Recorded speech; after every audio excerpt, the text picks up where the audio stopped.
Item 2 on the agenda would be finance.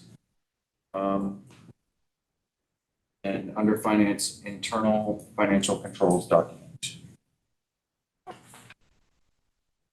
Every year. We have to provide this to the SVSU board for the law that's referenced there on the document. So essentially it's the same as it has been in years past, with the exception of on the second page when it talks about gate receipts. It actually transitioned to our accounting manager this year. It was our accounting clerk prior, so that's the change to the document from last year. So what will happen if the board authorizes Scott to accept this, sign it, we essentially will then just include it as an FYI to all the other member districts on their agendas, their next regular agendas. So you need a motion for the board to authorize me to sign it. Basically, you're accepting my report to you as to this is our internal controls, and you accept it, and then it just gets distributed as an FYI. Okay. So moved. Any discussion? All those in favor? Aye. Aye. Aye. Any opposed? Any abstentions? Great. Item 3 on the agenda, operations, student services vehicle lease. I saw that had been added to the packet. Would you be able to provide? Yeah, actually, Dr. Abbott is going to speak to that. So. So we have put in a request for the board's consideration for a multi-year lease. We have Dufour as our contracted entity for our transportation. We had some difficulty this fall because there was a shortage of drivers and multiple students transported in very, very small numbers of students being transported to various locations. So the resulting impact was we couldn't get everyone to school on time. And so we looked at alternatives to get everyone to school on time and found that it is actually less expensive to lease vehicles to use over the course of time to bring our smaller routes of children to school. And per the state regulations, we can bring up to 6 individuals in a vehicle and hire just a regular car or small vehicle without the need for lights and signage and things. However, we are looking at lights and signage just to be safe.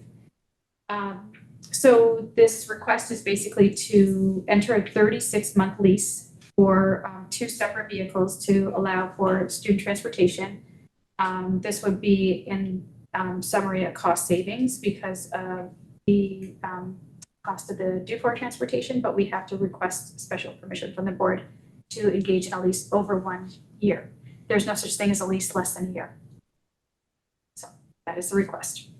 And in your packet, you'll see the cost of the individuals that we looked at, the individual local businesses that lease vehicles, and selected Benton Auto Mall as the final because of the type of vehicle they have available. For 2 8-passenger vehicles, we will be transporting no more than 6 individuals in those vehicles. Just one question that I might have a couple. You said, can you just explain a little bit more about it's a net cost decrease? Yep, so I was in the beginning calculations as 2 of these runs for 6 students cost approximately $2,050 a day.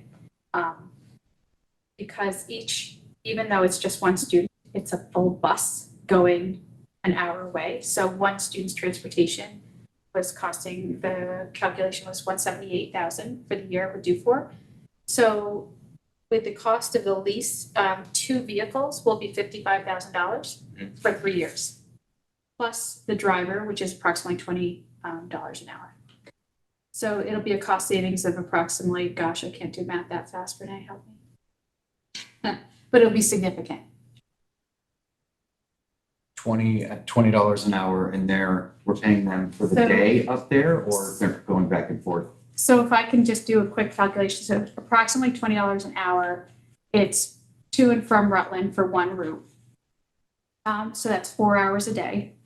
24, 60, $80 a day, plus the cost of the rental, $55,000 over the course of 3 years. So the rental for a month for Bennington Auto Mall is $667.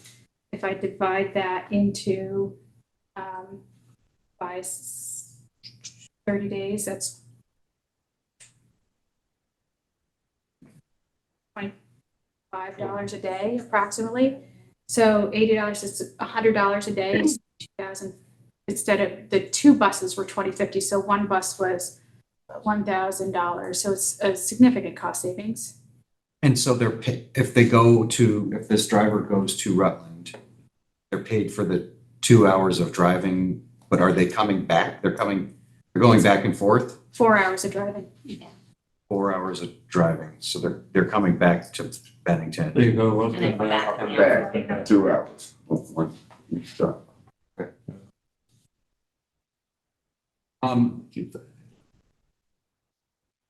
And it's $55,000 for the rental or for the lease of the two vehicles. For 3 years.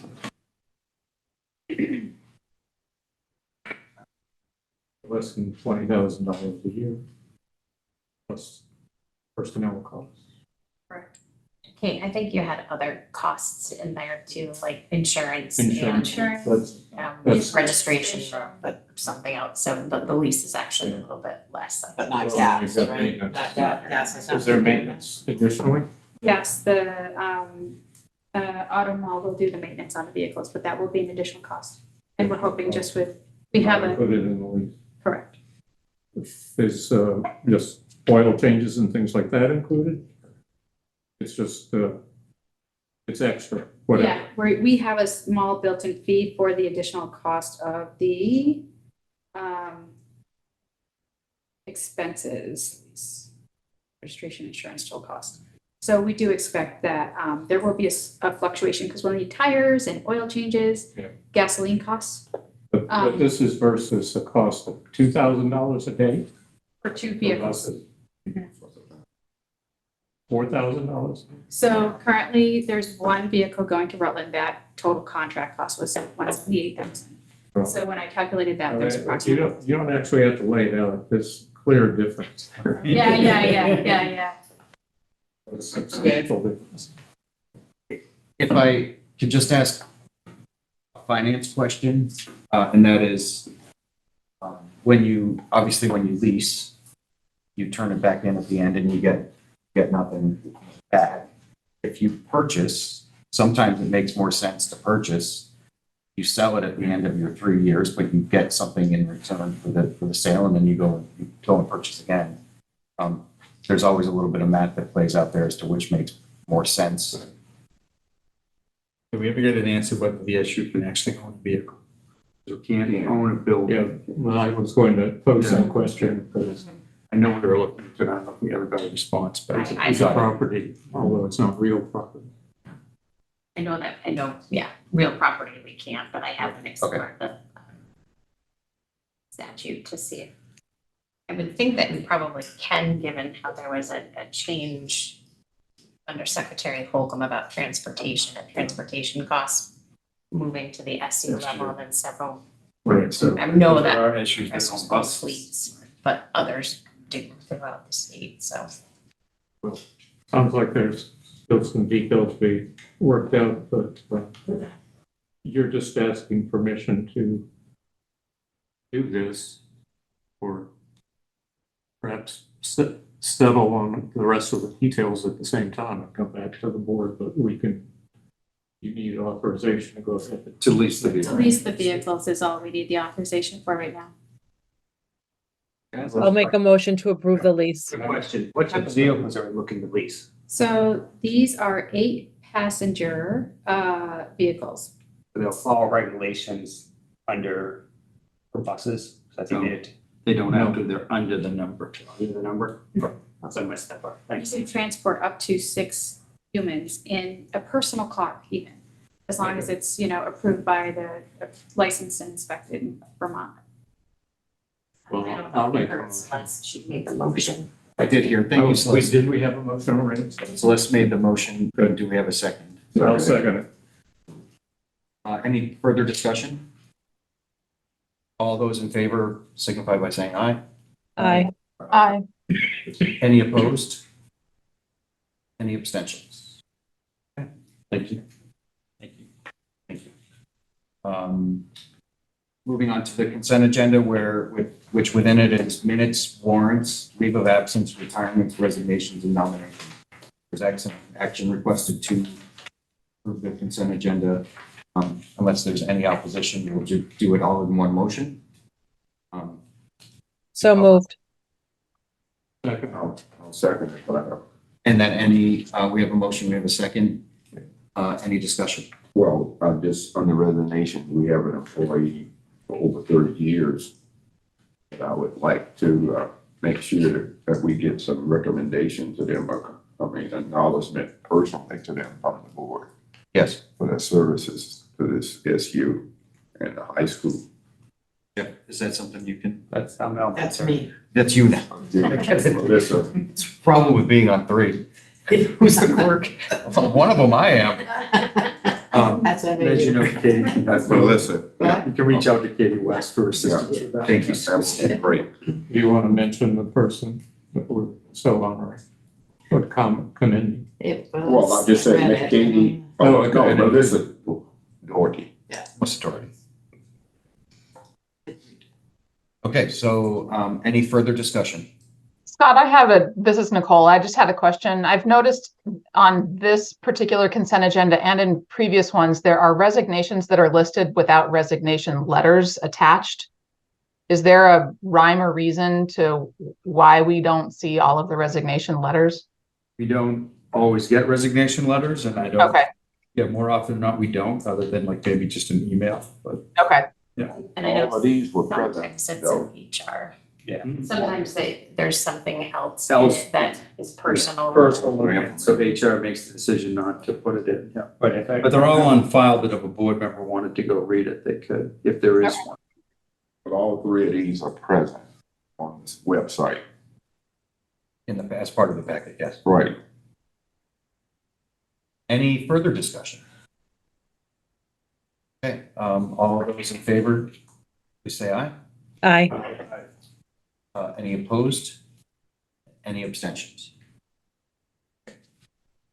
Moving into item 5 on the agenda, policies, we have number 5120, concussion management, that we need to warn.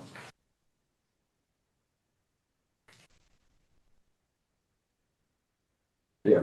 Well, I thought we did warn that. I thought we wanted, but, we can say it might was There back had Anthony or one of the Yeah, other, anyway. One of the other boards, there was, elementary board, there was conversation Conversation, right. about it. Like, But this policy 51, 20, when we talk about concussion management, the crux of it is that everyone is to be treated equal and acknowledgement for concussions. Everybody thought that concussions were only associated with just athletes, but that's not the case.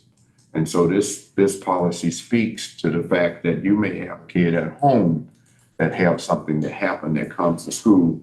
You still need to, and the parent or whatever needs to let the school know, because the de-escalation of a hurt kid out of concussion is really important, and that caseload associated with any of those individuals is reduced and raised in moderations with someone paying some attention to it. And that's what this policy is speaking to, equity for not just athletes, but kids that are non-athletes, and the event may occur somewhere else, but we need it to be, if they're students, get the knowledge for that and get treated in the program. I think that makes sense. I think just for the policy discussion, what the conversation that came up has come up a couple of times as part of the elementary board has been who determines that a student has had a concussion and it doesn't explicitly say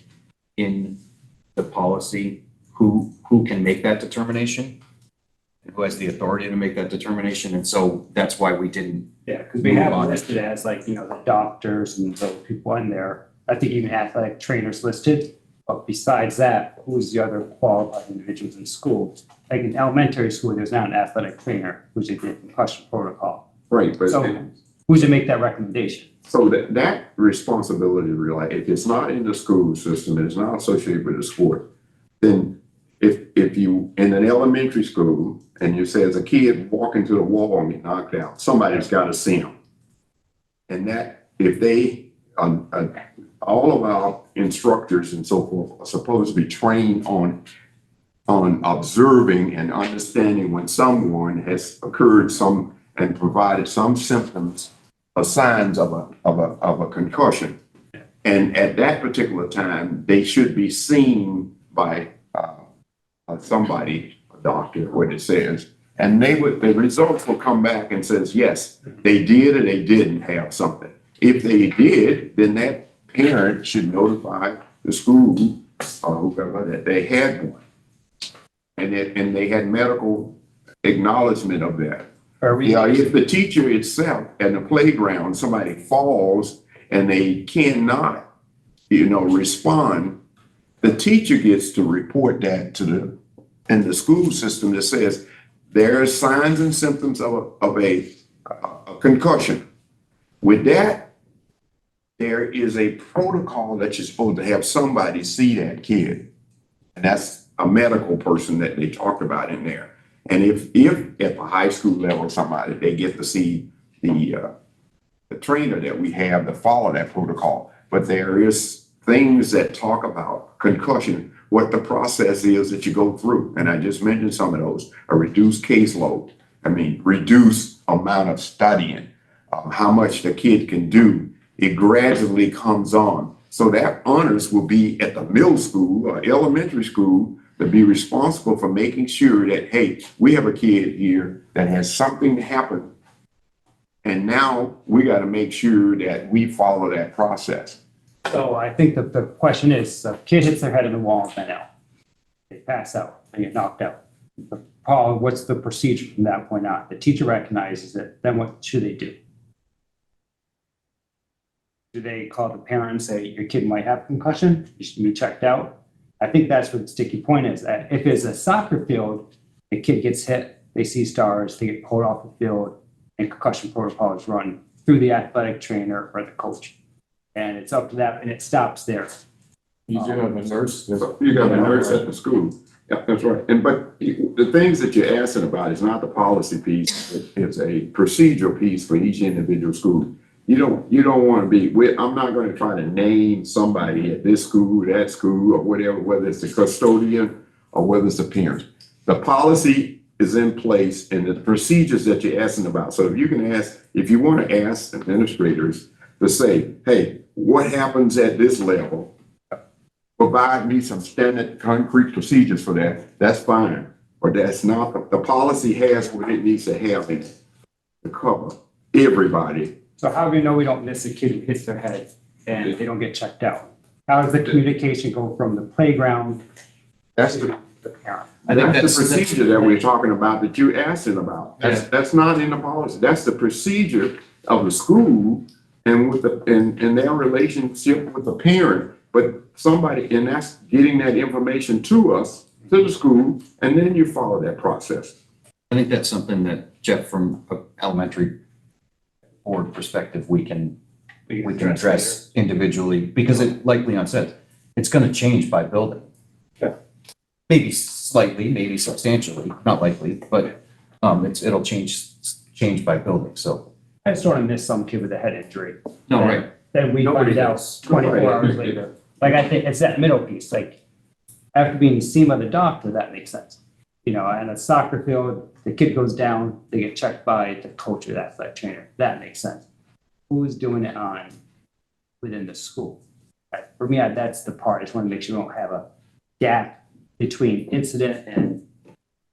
I can't believe it would be anybody other than the school nurse, or they would be calling the rescue squad. That's right. The teacher would say, hey, you need to see the nurse. Yep. Now, you don't have that written, but that's a procedure that you have in place right now. If they cut their finger, or they get hit, or they do anything, you go to the nurse. The nurse would always be involved. So there's action requested on this, to warn. Could I get a motion to warn? I'll make the motion. Do we have a second? Second. Oh, somebody else. Susan's with a second. All those in favor? Aye. Any opposed? Where, Abstention? where Sorry. does this policy live? It's not in the packet. So where can we see it? What do you mean by where does it live? I'm looking at the packet not for in the tonight's meeting and it's not in the packet. So where can I see it? It should have been in the packet. It's not there. It's Yeah. not there, I've looked Yeah. everywhere. It's not in mine either. I have it in the North Bennington packet for later, but it's not. in- I apologize. It was in last night's packet. Yeah. That's okay. I mean, in terms of warning it, we're just warning it. So we have Yeah, time just to warning do it. Yeah. reviews and feedback, but it Yeah. it I needs will, to be circulated. I will ask Amy to send it out to all board members tomorrow. Okay. And I missed the discussion piece in that process. So is there any, before we go through the final vote, is there any further discussion? Okay, so any opposed, and then were there any abstentions? Abstain. One abstention, Jeff. Okay. Item 6 on the agenda, SVSU for your 25 budget review. Over to Renee is gonna kick this off. Okay. Nay.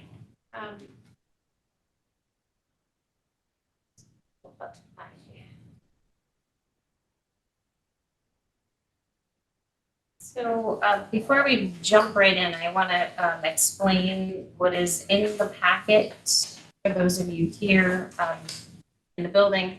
And then it's a little bit different in the packet online. So similar to what we've seen in the past, other boards, the first document is the budget broken down by category with an associated narrative, which is pages 2 through 4.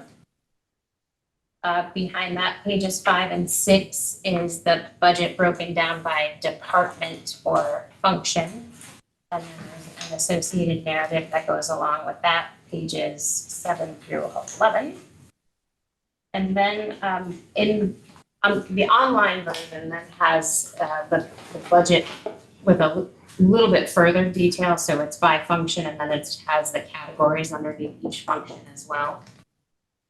Followed by the draft of the assessment. So the draft of the assessment, it was an 11 by 17, that's in the printed packet that you all have. And then separate files in the online packet versus what's here in print. There's a legal piece of paper that is the first draft of the long-term weighted ADM from the AOE. So I had that isolated just by RSU. So again, that's a separate PDF in the packet and a separate piece of paper in your packet here. And then the final piece of paper in the packet and another separate document in the online packet from the AOE, again, isolated by just the SVSU, is the basis of what the AOE will be using for comparison between this year's proposed budgets, approved budgets, to what they essentially took as the current year budget and recalculated it as if long-term weighted ADM was in effect this year, because we have to do comparisons on education spending for long-term weighted ADM for a number of reasons in Act 127, but we had to have comparison apples to apples because previously we were looking at equalized pupils. So that's just an explanation of all the documents we're going to go over tonight. So if we want to jump back to the beginning, what I have up on the screen, budget by category, along with the associated narrative. Any of the changes to this draft are indicated in blue italics. Most of them are going to be right up front. So first of all, the request to add a 0.5 FTE for a data and curriculum specialist has been withdrawn, so we have removed that from the budget. In the listing of paraprofessionals, we shuffled things around a little bit from draft 1. So there were 3 elementary paraprofessionals identified for SVU ESD schools, and then another 3 district-wide for SVU ESD schools. So the number is still the same, but we've actually, instead of doing it district-wide, we've identified 2 and 2, Molly Stark and Benel, for the same purpose, and that would be an extension, continued support for the alternate K-1 intervention that's currently in place right now and is being staffed through a contract with Myers-Prouty staff. So what our proposal is for next year is that we would actually onboard 4 folks to continue in those roles. Again, 2 at Molly, 2 at Benel, for those roles. The professional staff associated with that we had built into the local SVU ESD budget. We actually saw last night at our meeting that it's being moved into a grant. So there's no impact to this budget here. And then the other 2 items, or the other 2 para requested positions at Shaftesbury, there were no changes from before. So, and then the strike through is just the removal of the 3 district-wide that I just referenced. The next change in this draft is the removal of the requested board-certified behavior analyst that was going to be split 50-50 between the Mount Anthony and SVU ESD student services budgets. This, along with the professional staff for the Alt K-1 classes, will be funded through another grant that just came up, the Comprehensive Supports Grant. So we have removed that from this budget before you today. There were some minor changes. I think we had a slight variation in some benefit percentages. So you're doing a comparison from draft 1 to draft 2 function-wise. There's some small tweaks, but reviewing this, I did catch that we jump ahead to the contracted service line. We were talking about the classrooms, the NECC, or the New England Center for Children classrooms that we have at Molly Stark and Benel, and then there's 2 at Mount Anthony Union Middle School and 2 at Mount Anthony Union High School. One is new, Kate, correct me, the cooperative classroom was new this year, I think, and it actually didn't get picked up in draft 1. So that is an add that you're seeing in that contracted services line. Our net classrooms, standard when they are providing the educator for the classroom and then a shared behaviorist between all of them. Those are costing us about $200,000 a piece this year. The cooperative classroom is one where we're staffing it with our teacher, but they're providing supports. So that is a reduced rate this year of $120,000. So that has been added to this draft. And then along with that, we also have a contract with a former educator, I believe, was doing some case management for us. So that's the other small adjustment that we had in the contracted service line. So noted that, sorry, I didn't have the associated line here pulled up on the screen. So that 4th elementary cooperative classroom was missing from draft 1, so that's one of the changes there.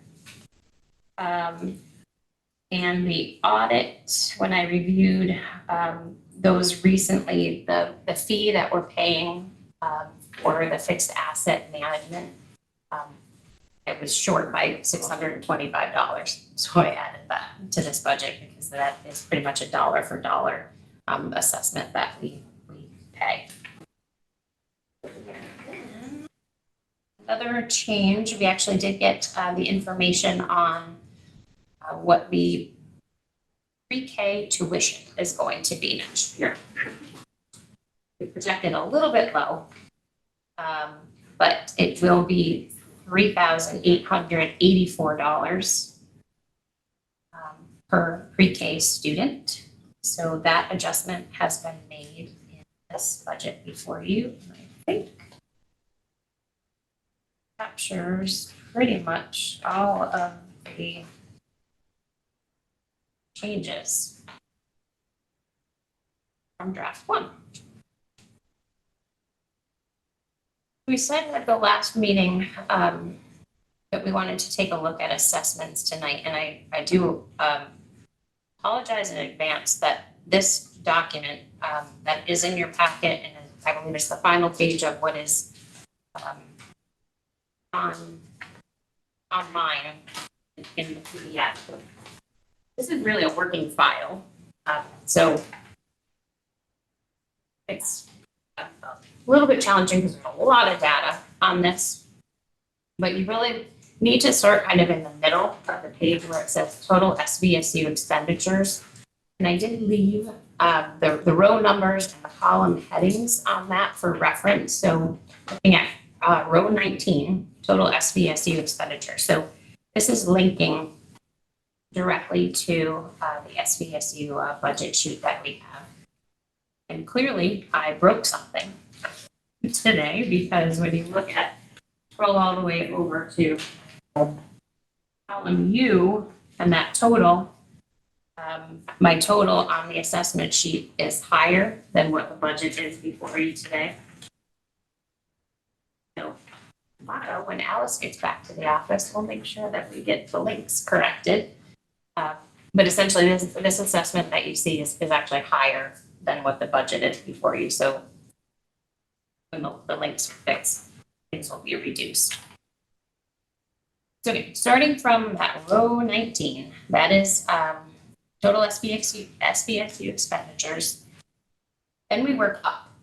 So we take off any revenue. And this could be fund balances. This could be our census block grant that we get from the agency that we're using to actually offset our student services budget. We also have a EEE grant that comes in that's offsetting revenue. And then when you get up to row 16, again, we're working from row 19 up.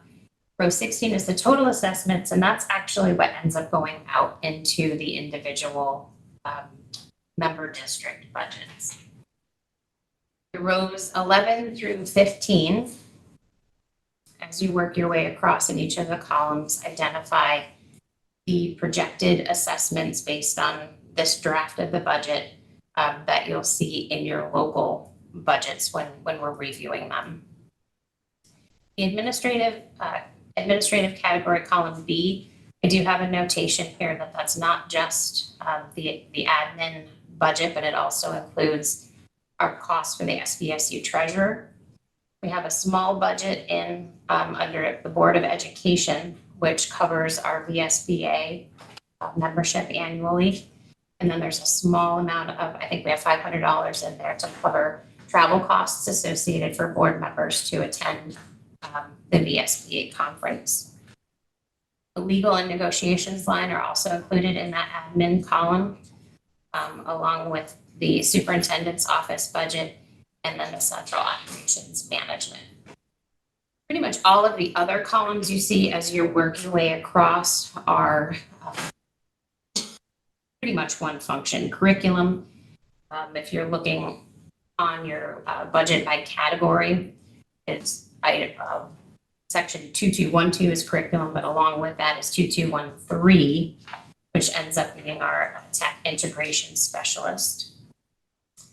EL ends up falling into our general category. It's a direct instruction. We have 3 educators that are providing English language services to our new learners whose primary language is not English. I think we have, during the census period, we had 22 students identified. So we'll see that actually when we get to the next document that we'll review tonight in that long-term weighted BDM. And so then we move into finance, that would be the business office. Along in that finance column is also the SVSU assessment. So I roll that cost into, the SVSU audit. But then the next column are the direct audit costs with offsetting revenue for each of the member districts. HR admin and HR services has been broken out so that the non-operating districts, North Bennington and Sandgate, do not pay a portion of regular HR services because neither of those districts actually have employees.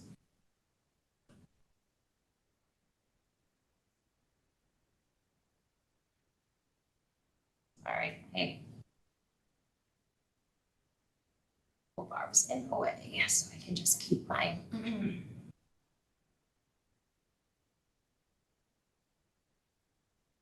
Back here. So that's HR, but because HR does provide a level of service to the non-operating districts in, hiring other administrators and whatnot, a small portion of their budget does get allocated out. Safety and security services, this is our safety coordinator budget. So again, those that get only allocated out to our operating districts. Contracted transportation, this would be our due for contract to and from school. It's broken out between SVU, ESD, and Mount Anthony. And then the next column, K, is the transportation costs associated with the fleet owned by Arlington and Sandgate school districts. So those two districts are paying for those costs. Our tech admin and tech services kind of go together. The tech admin gets allocated out to every member district, and that's because some of those costs there are applicable to all of our districts. They would include things such as our website management, our student information system costs. So that's there. The tech services are costs related to our technicians that are actually serving in our schools, providing devices to our teachers, providing support to our students during testing, so on and so forth. General education, local pairs, that would be column N. These are what used to be employed by member districts. But a few years ago, all of the paraprofessional positions were moved to the SU level. We do, again, still keep track of them by where they are housed. So the majority of them are in SVU ESD schools, with just, I think there's only two actually at Mount, one at the middle school and one at the high school. And then the Arlington paras, the Arlington General Education paras, are maintained in their local budget, so they actually don't have any portion of that assessment. Special education administration is for basically central office operations of student services. Column P is the special education services broken out by district. And again, this is one similar to like the general education. We are keeping costs identified strictly by fund, and those funds are associated with individual districts. So we have the SVU ESD and North Bennington are sharing a fund. However, we identify in North Bennington the students that are served with our staff and or through a contracted service. We allocate those costs out. Arlington and Sandgate, most of which are served under those Arlington staff. But we've been working to actually do the same exercise that we've done with North Bennington and identify the Sandgate students receiving services with the Arlington student services staff, and along with those students that are actually going to a school beyond our SU, which are contracted services. And then the final columns there, our S and T, are all related to our students that are before kindergarten. So the early ed special ed program, SVSU costs for our pre-K, or also known as triple E, early essential education. Those costs are shared between North Bennington and SVU ESD. Because we have it in a separate fund for Arlington and Sandgate, you notice we have that broken out into column T, so they're sharing those costs. And then column S is quote unquote the general education portion of pre-K. This is where you see the tuition that we pay along with the regular staff, non-special education staff that are employed by the SU for our pre-K or early childhood programs. So how do these get allocated out? If you look down at the lower section, I have percentages. So essentially we've taken the proportion of long-term weighted ADM, and I've brought all of that data. And again, this is a working document. That's why there's a lot of data included in this sheet.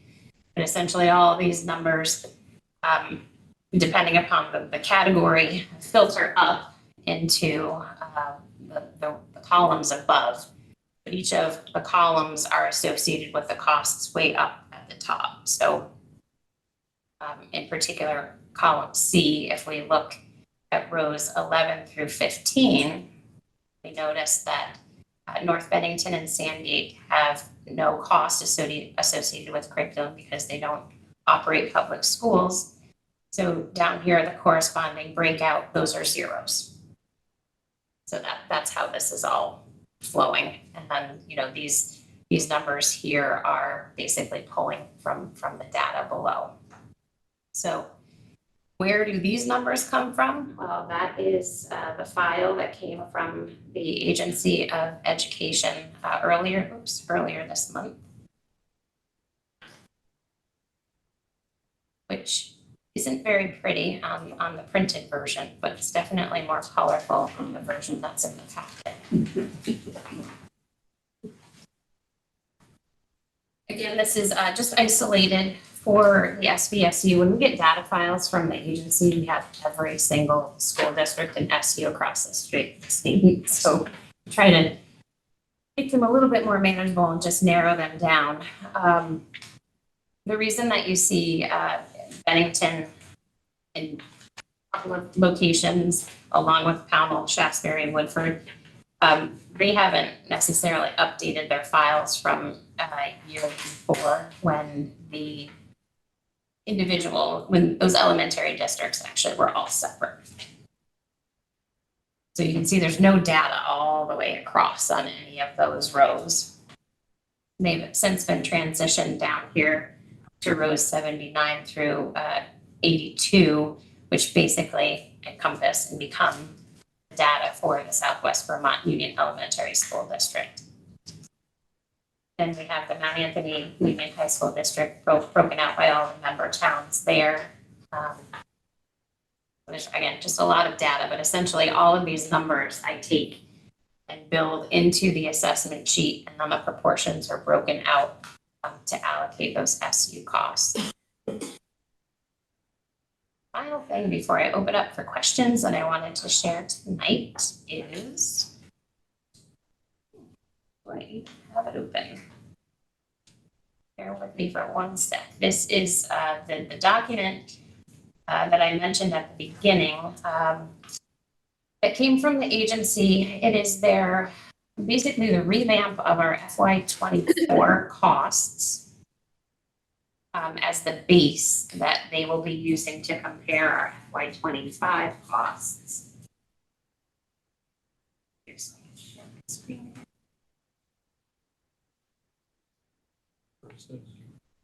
It's the final page. Yes. Put it up here for those at home. So there has been,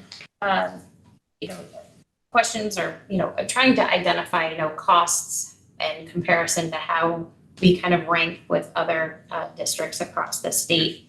We figured this might be an easy way to see it. So this is kind of serving twofold. showing each of the districts what you're gonna be compared to with your local budgets this year. But then also, the statewide average. This is all the data, that's in that blue row. But the statewide average, using long-term weighted ADM, if it was in effect this year, with this year's budgets, the average education spending is just under $13,000 per long-term weighted ADM. And then you can see each of the member districts on how those rank against that average. So yeah, that is all of the information that I have to share with you this evening. And I'm happy to stop talking and let you folks ask questions. Thank you. Any questions? I'm sure there will be. I know it's a lot of information, it's a lot of numbers. Did I ask you what happened to special ed services for company Pete? For North Bennington, Yes. I think it was the year of COVID. What we ended up paying was substantially less. So our outgoing costs were substantially less than what you paid in assessments. You have a significant fund balance, which is offsetting all of Balances are racing. your. That's good. Well, I guess it's good. For this year, it is, right? Any other questions? I have a few. This is Nicole. Great, yes. Renee, where are we in having, well, a couple of things. I sent over some questions, and I guess I'll just kind of go through them. In terms of technology, we pay in our local budget for a full-time employee, and we also pay a proportional share out of the technology administrative. Are we paying twice for those services? You have been, yes. But I can tell you that the budget that you have before you now, so what's here for projected FY25, this is slated to encompass the position that you have in Arlington, so that cost could be removed from the local budget, and the assessment that is before you already includes that. So I think net, we looked at it yesterday, I think it would be a savings of over $70,000 to Arlington School District to do that. And I know that the position, they've basically been treating the position as one of the tech team already in terms of training. Secret meetings, trainings. Yeah. It kind of makes sense, and I know that Suzer would like to be able to quote unquote consider, him part of the team, although right now we have him kind of isolated because he is an ESD employee. So by moving him into the SU budget, how will that, a couple of things, how will that change services that we receive? Does that mean he is now a resource for all districts within the SU? He would still be housed there. I don't think you would actually see any change necessarily. That would not be the intent. No. Okay. I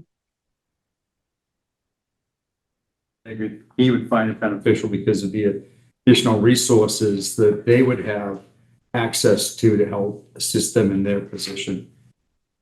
Which is a similar transition we went through with when Susan first came over, and we had schools that had their own individual techs who they were very comfortable and protective of. So, and the feedback that I'm getting is your tech is appreciative of the support and backing that he's getting from a wider resource. Absolutely. I just wanted to make sure that we weren't, for a couple of things, that we weren't paying for that service twice, and that we don't lose a level of service that we're getting. Yeah. I asked Renee to move his position into your budget, but ultimately that'll be your vote. So it's in the draft that that position is in the SU budget out of your budget. I mean, that's what I asked Renee to put it, I think I misspoke there. I asked Renee to put it into the SU budget, but ultimately that would be your decision. Okay. You said you had some other questions too, Nicole? Well, Renee, some of the charts that you showed tonight answer some of my questions, and without really being able to have time to look through it, I don't know what action we're hoping to take. And it may be that looking through what you've provided tonight answers some of those questions. But if we're expected to take a vote on this, then I would like to ask the questions now. I don't think we think that, I know it's an act requested, Nicole, on the agenda, but we're anticipating maybe the first week of January, as soon as we return from Okay, the winter break, to hold another SU meeting and finalize the SU budget during that week. okay. I don't want to take everyone through the questions. And that would They will give, be answered with the data that's there. That's a great point. A lot of this, and a lot of us have seen this now for the first time, and how it trickles down to the budgets on the boards we represent. I think it will be really important, but we have to be able to see it, digest it.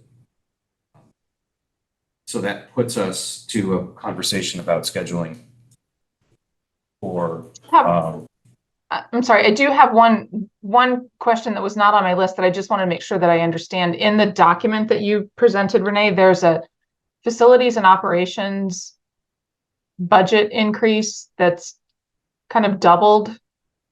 And it says it's benefits adjustments for current positions and reallocation a portion of the business operations coordinator to operations and facilities management. Yeah, so it's essentially kind of a correction. So it was sliding where I had certain positions budgeted previously to have it align more so with where those responsibilities have kind of fallen. So if last year, actually even probably in this current year's budget, the position that used to be housed up in Arlington that was supporting transportation and central office operations essentially migrated into the admin budget, but it has since really kind of supported the role of the facilities management and operations director, Holly Anderson. Yep. So I moved that position out of the admin budget and put it in the function code, essentially 2590. Because that is overseeing transportation, food service, and facilities. Similar with the position that was once the administrative assistant to the business office a few years ago was elevated to a business operations coordinator, I believe, because she has taken on such a significant role with our food service operations, a portion of which that fund actually pays for her salary and benefits as well. But because so much of her position is focused on transportation and food service, I migrated a portion of her position to that same function as well. So it was basically coming out of 2510 and going into 2590. Okay. All of the line items that you're referencing are all increasing. So I'm sure behind the scenes there is a corresponding decrease, but none of those are going down to compensate for the $165,000 increase, at least in a summary view. But I would imagine that on the back that is. Along with that, you have, the factor that I have built in for all of our positions. So all of the positions in particular that you're referring to are non-union. So I do have a factor built in for salary increases, and then of course the associated benefits that go along with all those that we know are in the 16+% neighborhood increase. So those are contributing to those increases as well. Okay. I have a question. So that's what happened with the SLP on the total expenditure sheet. I know we added two at 70,000 each. That counts for.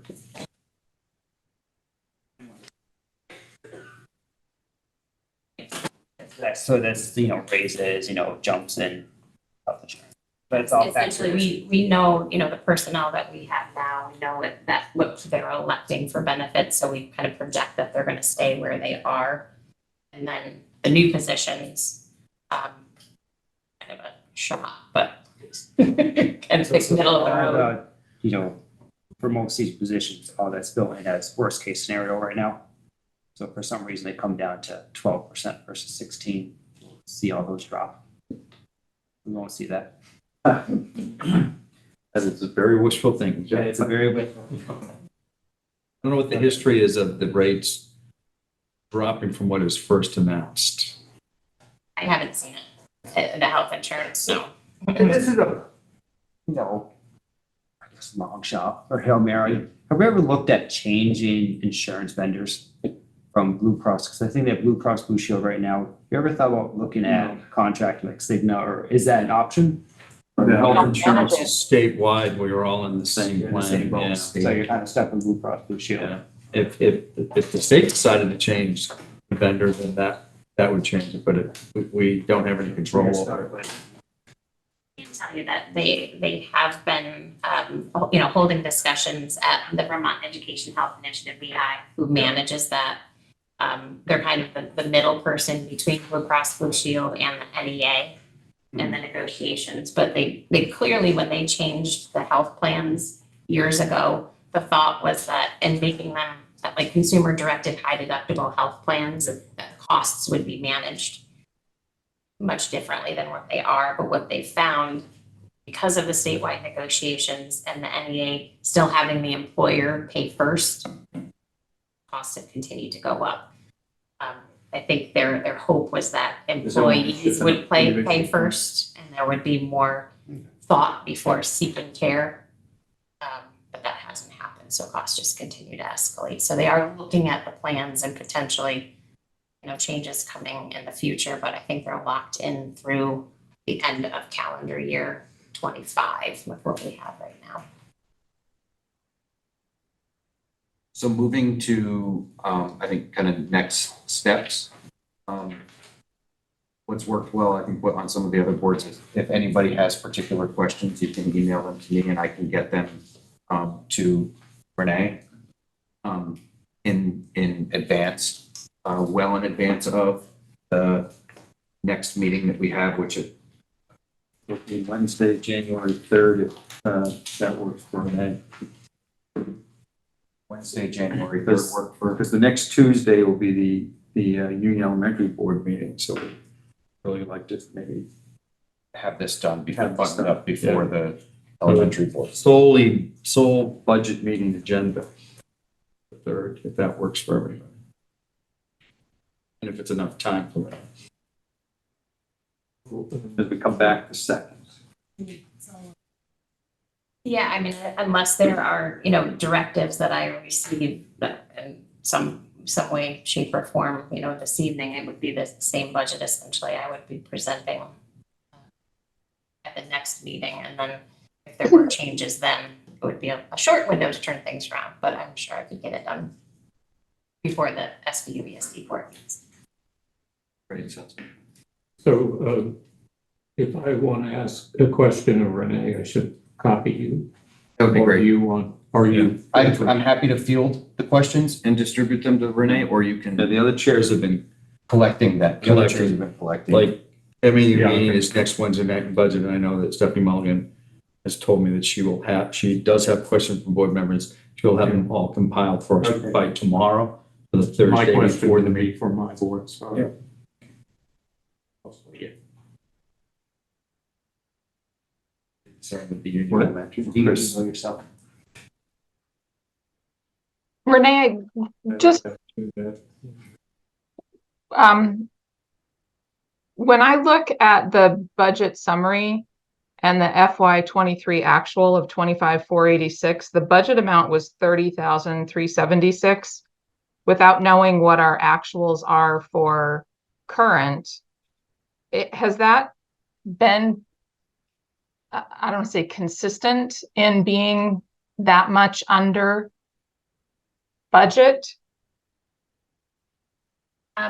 We have unfortunately, the past several years, through COVID, have had significant number of vacancies in our student services department, which does contribute to, not actually spending all of those funds.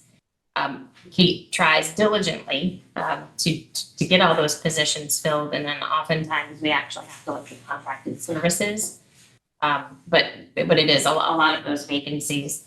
And one of the other But that's items, $5 million. That's not, that's not those positions. a large portion of it is student services, planning for potential out-of-district placements that may or may not have happened. The transportation costs associated with those out-of-district placements. And then our early ed or pre-K budget, we plan for, the number of seats that our program and our partner programs have available. But historically, we've seen that they don't all get filled every year.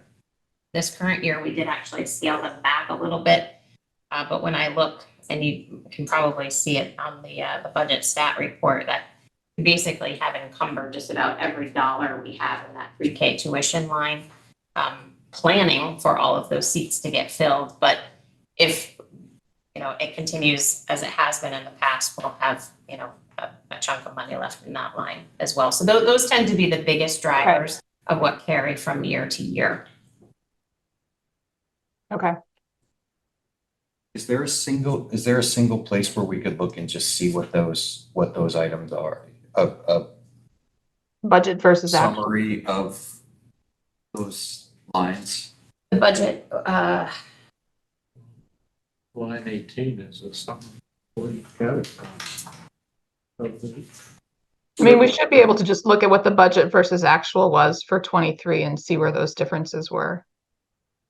There's just no budget in there. I just know that the total budget number was about $5 million higher than what we actually spent. And I was trying to figure out if we tend to see that year after year, how close are Are we over budgeting? Are we over budgeting? And I know there's a lot that changes. There's a lot of fluctuation. As you said, the students that come and go, the needs that come and go, you can only anticipate so much of that. yeah, I do have a budget to actual for FY '23 that I have in the file that I can have posted with the information from tonight. Because I myself, really wanted to kind of dive in and see, where the costs were generating from. But yeah, I can certainly share that. I think that'd be good for the general public, because if they look at a 25 and then see budget for 35 for those 23 to 25, that's $10 million. It's a big chunk of money. But if it was at 31 and 23 and we're at 35, that makes it a little more digestible to the average voter. But if you ask me, I got to spend $10 million more, for a layperson looking at that and not knowing the difference between actual and budget, it's a big chunk of money. So I was reviewing this. I did actually put this summary together so I can have that kind of like a snapshot. So this is what I'll have posted. Okay. As all of that, which you're kind of used to seeing as the detail. But then the summary, I was just curious by, department or function, how things were kind of shaping up. And of course, so our local paraprofessionals, these are the majority of those positions are at the SVSU. I think there was one vacancy at the high school contributing to that difference in budget. That pre-K direct instruction, significant portion of that was the tuition, but we did scale that budget back this current year.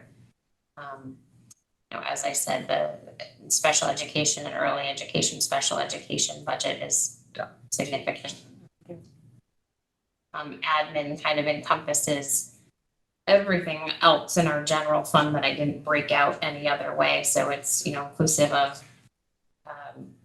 my department, HR, technology, executive administration, curriculum, all of those pieces. And then I tried to break out transportation too. And you can see that, trying to plan for those student services, what if, if we had a kid that needed specialized transportation, because it has happened in the past where students have to be transported individually. So we have, 2 vehicles going to the same, out of district placement, and it's costly.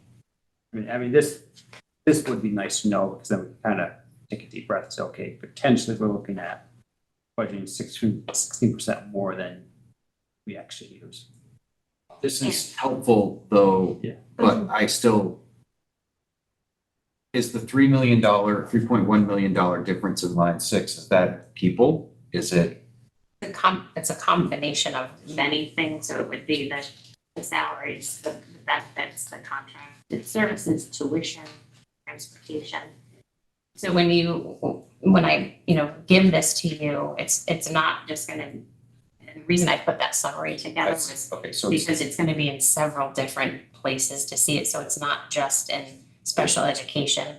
It's gonna include, occupational therapy and school psychologists and all of these other categories too, that'll be helpful. that aren't specifically identified otherwise. So back to next meeting. Any objections to January 3rd? Call it 5:30? So we know we're one down. We can still hold the meeting. Wednesday. There's one the next day, so I'm glad we're not talking about that. No, I can be here. Those on Zoom, any? That's fine. So Wednesday, January 3rd, 3 p.m. At what time? I'm sorry. 5:30. 5:30. Oh my gosh.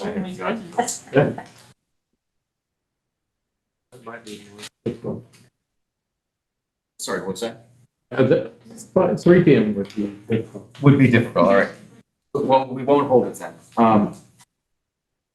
Let's see, Chair's report. I don't have too much this evening, other than I do want to say thank you to Renee. Feels like I've seen you an awful lot as of late, but the way you present these and the way you field our questions, never defensive, always willing to answer is I just want to take note and thank you for that, because I know that especially this year with so much changing from even the chaos that's normal, I know that there's a lot there. So thank you for that. And thanks too for the board for engaging in the questions. I know there's a number of constituents that have reached out for one reason or another when they saw the numbers, all of us trying to understand better.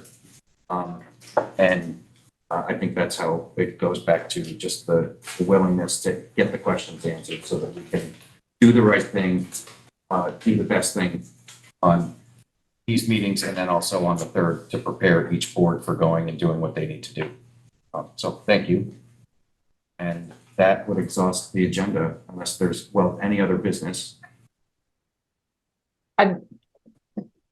My questions, and I think the feedback that you're going to get from Arlington is going to be pretty consistent from what I expressed last time at the meeting. And without any significant changes in this budget, I don't see how we will have to start cutting significantly within our local budget to be able to accommodate the $1 million increase in assessments.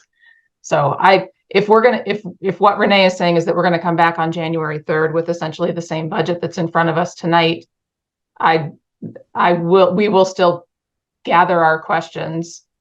But I'm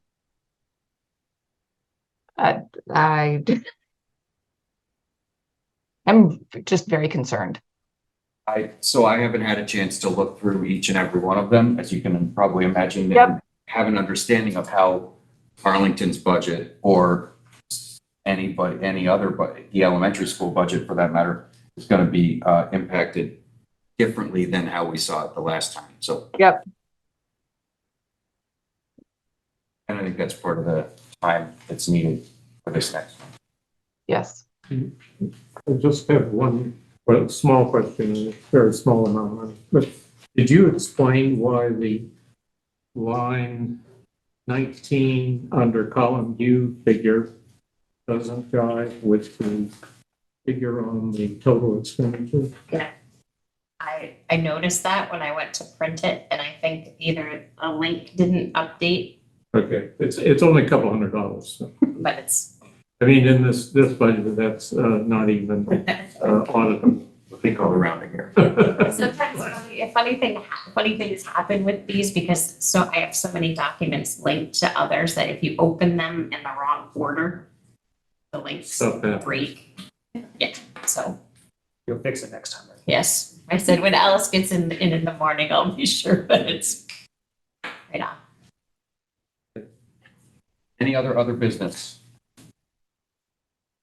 Motion to adjourn. Second by Susan. All those in favor? Opposed? And abstentions. Night, everybody.